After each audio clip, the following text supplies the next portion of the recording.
A Assembleia Legislativa do Estado de São Paulo pode ter o menor índice de renovação nesta eleição. 77 dos atuais 94 deputados estão tentando se reeleger. A doutora em Administração Pública e Governo, Ana Paula Massoneto, explica por que a renovação não ocorre. A grande parte dos candidatos, que são os candidatos novos, os candidatos com menor capacidade de menos conhecidos da população, eles não recebem recursos do partido, nem infraestrutura e nem dinheiro. Quando se renova na política, são pessoas que já têm um lastro aí de ser conhecido.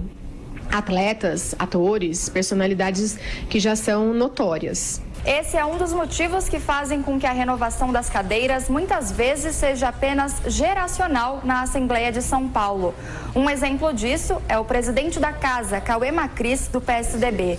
Aos 35 anos e no segundo mandato, Cauê é filho do ex-deputado estadual Vanderlei Macris, que deixou a vida pública depois de 7 mandatos. Com um salário de R$ 25.300 mensais, é compreensível que os parlamentares queiram se manter no poder. Somando todos os gastos, a Alesp custou R$ 1 bilhão aos cofres públicos no ano passado.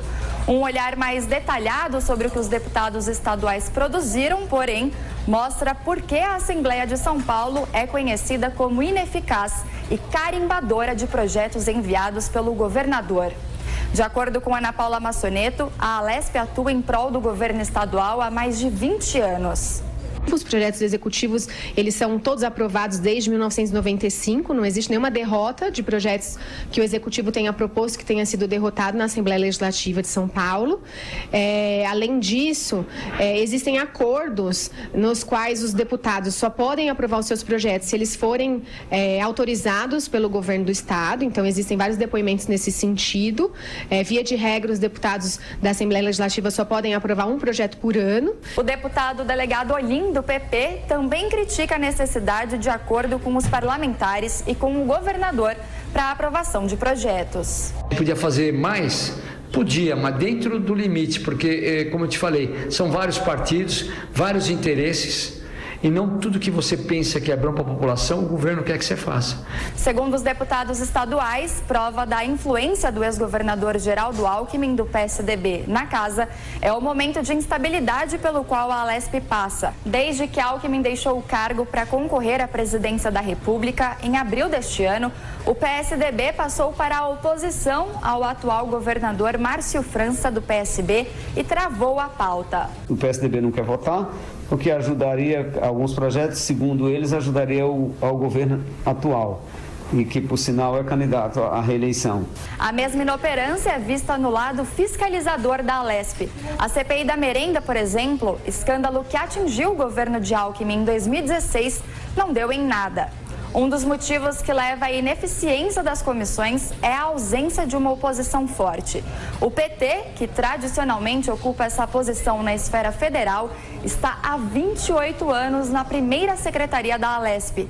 Esse é o cargo mais importante no âmbito administrativo, abaixo apenas do presidente da casa. O deputado estadual Gustavo Peta, do PCdoB, também critica o poder de vigilância do governador nas CPIs. Ela deixou de cumprir uma das suas principais missões, que é a fiscalização do Poder Executivo.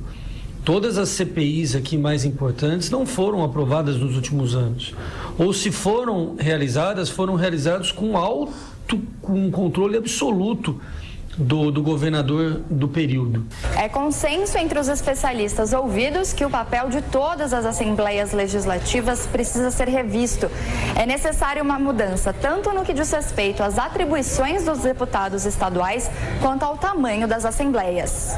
O professor Vila, na quinta passada eu estive lá na Assembleia, mais ou menos no fim da tarde. Impressionante como aquilo está vazio, porque todos os deputados praticamente estão tentando a reeleição, estão nas bases, e trabalhar que é bom nada, né? Nada, isso só vão trabalhar o ano que vem, né?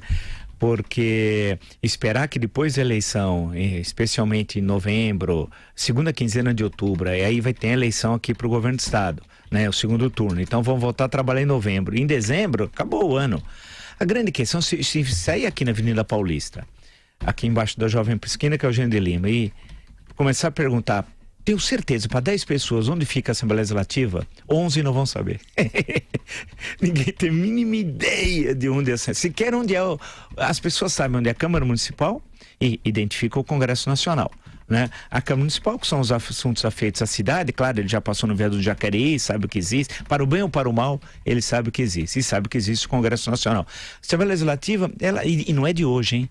De há muito, ela não tem papel político algum. E teve em certo momento, no momento da redemocratização, em 1945, depois, primeiro teve a eleição para presidente da República e para os constituintes e tal, depois teve a eleição para o governo do Estado, etc, etc, e depois em 47, mas a Assembleia Legislativa tinha deputados, muita gente teve um papel importante e usou a Assembleia como plataforma. Por exemplo, Jânio Quadros, quando foi eleito em 50 deputado estadual, ele usou a Assembleia para bater duro no ademarismo. Foi tão eficaz que em 57 ele é candidato a prefeito de São Paulo, depois de anos e anos sem ter eleições diretas para prefeito da cidade de São Paulo, e venceu quase que sozinho na campanha do Tostão contra o Milhão, em 1953, né? E usou a Assembleia Legislativa como instrumento de desgaste da figura do ademarismo, atacando o então governador Lucas Nogueira Garcês, que foi eleito por Ademar de Barros, depois rompeu com o Ademar e tal. Mas a coisa toda passa por... Quer dizer, a Assembleia era importante, era um centro de debates, pessoas iam, acompanhavam. Eu não sei, quando ela mudou para o Ibirapuera, já faz bastante tempo que ela não era lá, né? Constrói aquele prédio suntuoso. Ela só aparece a Assembleia Legislativa nos momentos, assim, pouco respeitáveis. A construção de anexos. Eles adoram construir anexo, gostam de trocar os automóveis, contratar assessores, verbas de assessoria. E na maior parte das vezes, as eleições é chapa única, porque todos os partidos se locupletam.